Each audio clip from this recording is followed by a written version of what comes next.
So Elon Musk is reportedly now continuing with the Twitter deal. He's officially going to buy Twitter. This is confirmed. So this here is from Axios. They say, Elon Musk has offered to proceed with his $44 billion buyout of Twitter, reversing course yet again, according to a proposal first obtained by Bloomberg. This could preempt a trial that had been scheduled for October tied to Musk's efforts to walk away from his original acquisition agreement. Musk is reportedly maintaining his $54.20 per share offer price, although it's not clear if he's requesting any other term changes. It remains possible that Twitter would reject Musk's proposal, and this actually is not the case. We now know they have approved it, because this article came out as soon as the news dropped. Since then, Twitter has approved it. Were it to differ from the original merger agreement. The Washington Post reports that Twitter's board is considering Musk's offer, which arrived overnight, but is taking its time to reply because of fears that it could be a legal ploy. Twitter stock has been suspended from trading after jumping more than 11% on Bloomberg report to $47.93 per share. So it actually jumped 13%. It was very close to its original, to the sale price that Musk agreed to. So it did bounce back quite a bit, and then of course they stopped trading it because now the company is being taken private. Musk's original argument for terminating the merger was that Twitter allegedly had undercounted the number of bots or fake accounts on the platform. He later amended his complaint to include claims from a Twitter whistleblower that the company misled regulators about its efforts to reduce spam and protect Twitter from security threats.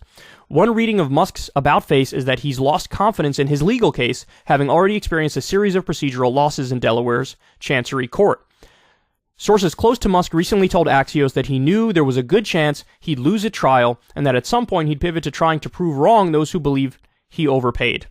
A Twitter spokesperson didn't yet return a request for comment, and neither the company nor Musk have addressed the report via Twitter. Okay, so I think that has since changed. Musk has said something on Twitter. So why did he do it? Yeah, I do think Occam's razor, simplest answer, is the best answer.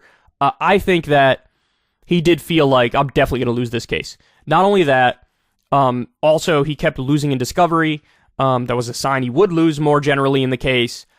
And then also there was a couple stories recently where some of his text messages got leaked, and he probably felt like, if I keep going with this case, I feel like there's going to be more and more and more personal information that they're going to drop on me and more text messages or whatever the fuck. And so he wanted to save himself that embarrassment.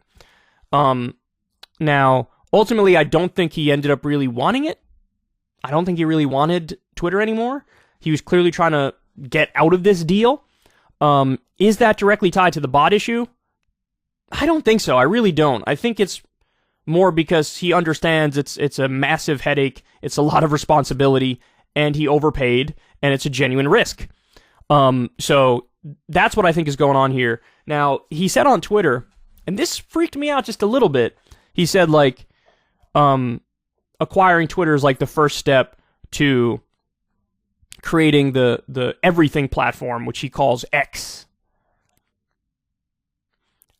Okay, so one of the main things I fear is Musk being too bold and like totally changing Twitter away from what Twitter is, right? Like just totally destroying it by overreaching with a lot of silly, like one of the things that came out in text messages that he was thinking charging people Dogecoin or something, which is a cryptocurrency, to tweet, and somebody was like, I think somebody responded to him and was like, that's not gonna work. But the fact that he even entertained that for a second is concerning to me, because now you have control, or you're gonna have control of this massive social media platform, and I feel like he could willy-nilly make some decisions that really just blow up the platform completely. And so I'm afraid of overreaching in a sense.